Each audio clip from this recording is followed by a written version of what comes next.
Hi guys, स्वागत है आपका हमारे YouTube चैनल आई स्मार्ट सॉल्यूशन पर। सो आज की इस वीडियो में हम क्लास 12 के फिजिक्स के चैप्टर 3 करंट इलेक्ट्रिसिटी के टॉप 10 असर्शंस और रीजंस की सीरीज 3 डिस्कस करेंगे। ये सभी क्वेश्चंस एग्जाम्स के पॉइंट ऑफ व्यू से टर्म 1 के बोर्ड के एग्जाम्स के लिए काफी ज्यादा यूजफुल रहने वाले हैं आपके लिए। सो देखते हैं चैप्टर 3 से टॉप 10 असर्शंस रीजंस की सीरीज का फर्स्ट असर्शन रीजंस हमारे पास है क्या। फर्स्ट क्वेश्चन में हमारे पास डायरेक्शन, जैसे कि आपको पता है सभी डायरेक्शन सबके लिए सेम है, डायरेक्शन आपको अच्छे से डिस्प्ले हो जाएंगी।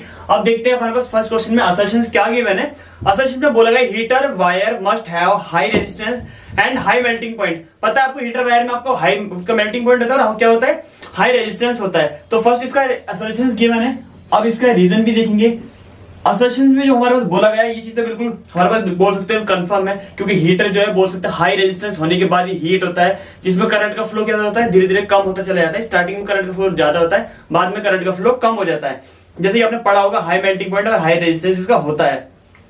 अगर आप चाहो तो इसका हमने हीट का 10th क्लास में भी फॉर्मूला पढ़ा, जूल्स लॉ ऑफ हीटिंग, यहाँ पर भी पढ़ा है हमने 12th क्लास में भी, I²RT जो जूल्स में होता है। अगर इसे कैलोरी में चेंज करना होता है तो हम क्या कर लेते हैं, 4.2 से डिवाइड कर लेते हैं, हमारे पास हीट वाला कॉन्सेप्ट आ जाएगा, डायरेक्टली प्रोपोर्शनल होता है रेजिस्टेंस के। यहाँ पर ये तो ठीक है असर्शंस, लेकिन रीजन में क्या बोला है, रीजन में बोला गया है if resistance is high the electric conductivity will be less. Resistance high होगा तो कंडक्टिविटी लेस हो जाएगी। मैं आपको बता देता हूँ छोटा सा यहाँ पे कॉन्सेप्ट, जो रेजिस्टेंस होता है वो हमारे पास हाई होगा तो कंडक्टिविटी लेस क्यों होगी, क्योंकि ये रेसिप्रोकल होते हैं एक दूसरे के, तो इसलिए ये हमारे पास ये भी ठीक है। लेकिन यहाँ बात करें रेजिस्टेंस कंडक्टिविटी की, यहाँ पर हीट की, दोनों ठीक तो है, लेकिन बी जो है एक ही करेक्ट एक्सप्लेनेशन नहीं है, इसलिए इसका बी ऑप्शन बिल्कुल करेक्ट है।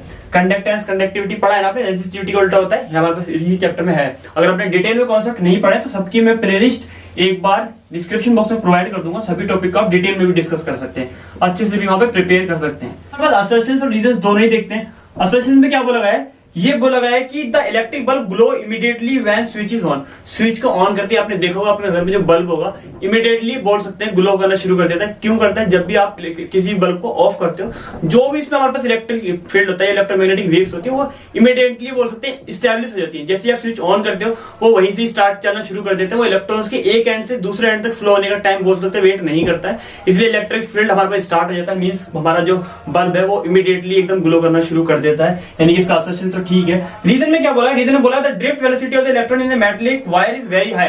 ड्रिफ्ट वेलोसिटी किसी भी मेटालिक वायर में बहुत ज्यादा हाई होती है। इसका कॉन्सेप्ट अच्छे से सुनिएगा। मेटालिक वायर है, इलेक्ट्रॉन का फ्री इलेक्ट्रॉन्स का फ्लो होगा काफी अच्छे से होने वाला है। जब फ्लो अच्छे से होगा मींस काइनेटिक एनर्जी बढ़ेगी।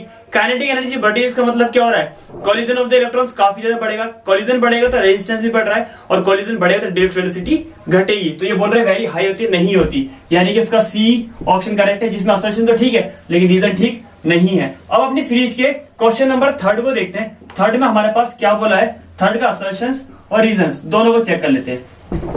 थर्ड में हमारे पास बोला गया है कि the drift velocity of the electron in a metallic wire will decrease. Same अभी जो क्वेश्चन डिस्कस किया है, ड्रिफ्ट वेलोसिटी डिक्रीज होगी if the temperature of the wire is increase. Same question है। अभी टेम्परेचर बढ़ाएंगे, यानी कि टेम्परेचर बढ़ेगा तो इलेक्ट्रॉन का काइनेटिक एनर्जी बढ़ेगी, टेम्परेचर बढ़ेगा तो, और रेजिस्टेंस बढ़ेगा, रेजिस्टेंस बढ़ेगा तो डिक्रीज होगी। हमारे पास क्या बोल सकते हैं इसकी ड्रिफ्ट वेलोसिटी, यानी कि ये कॉन्सेप्ट तो ठीक है, टेम्परेचर बढ़ने पे डिक्रीज ही होगी।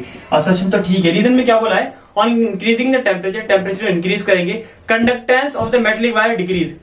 टेम्परेचर इंक्रीज कर रहे हैं, रेजिस्टेंस बढ़ रहा है, रेजिस्टेंस बढ़ रहा है तो कंडक्टेंस घटेगा। ऑब्वियस सी बात है, बता दो एक दूसरे के रेसिप्रोकल होते हैं, यानी कि दोनों चीजें ठीक है, लेकिन ये इसको करेक्ट एक्सप्लेनेशन नहीं है, बोल सकते इसके टच भी नहीं है, तो यानी कि हमारे पास बोल सकते हैं इसका बी ऑप्शन करेक्ट होगा। दोनों ठीक तो है लेकिन बी यानी कि रीजन असर्शंस की करेक्ट एक्सप्लेनेशन नहीं है। अब अपनी सीरीज का क्वेश्चन नंबर 4 देखते हैं। 4 में हमारे पास क्या बोला गया है, 4 में दिया गया है if we bend an insulated conducting wire the resistance of the wire increase. अगर हम किसी भी कंडक्टिंग वायर को बैंड करते हैं, यानी उसकी लेंथ कम कर देंगे, तो हमारे पास रेजिस्टेंस उसका बढ़ेगा नहीं घटेगा।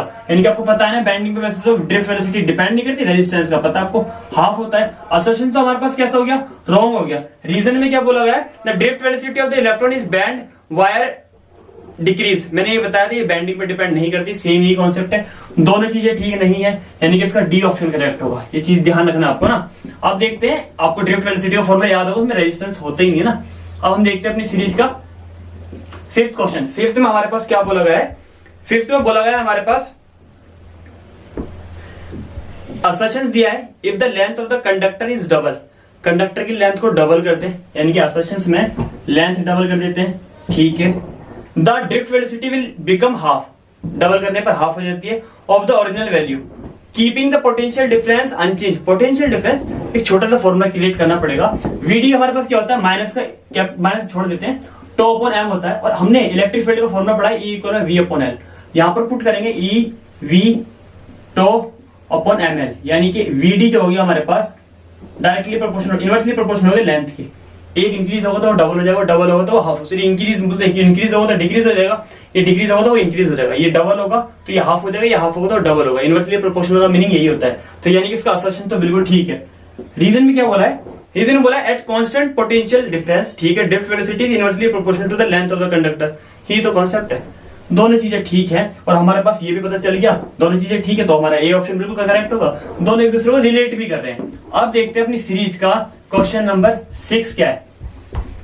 क्वेश्चन नंबर 6 को देखते हैं। 6 में हमारे पास असर्शंस क्या गिवन है और रीजन क्या गिवन है। 6 का असर्शंस हमारे पास बोला गया है the current flowing through a conductor is directly proportional to it the drift velocity. Current drift velocity के यस आई का फॉर्मूला पढ़ा है हमने, NEAVD।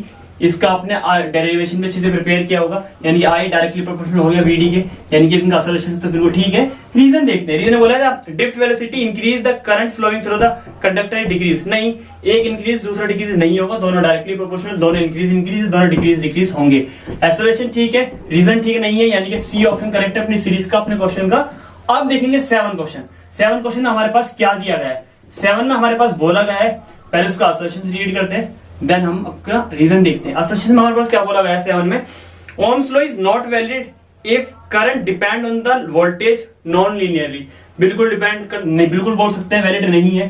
क्यों नहीं है पहले मैं बता दूं। पहला हमारा असर्शन तो ठीक है, लेकिन इसके और भी कुछ ऐसे फेलियर है ओम्स लॉ के, जैसे कि एक तो नॉन लीनियरली वाला हो गया, एक बोल सकते हैं जो वी आई का जो रिलेशन है वो यूनिक नहीं है, एक बोल सकते हैं कि जो वोल्टेज और आई का जो एक बोल सकते हैं रिलेशन है वहां पर वोल्टेज की डिफरेंट साइन के लिए डिपेंड नहीं करता, प्लस और माइनस के लिए भी। तो कुछ इसके फेलियर भी और इससे और भी आगे डिस्कस कर लेंगे, मैंने डिटेल वीडियो में भी डिस्कस किए हैं ये।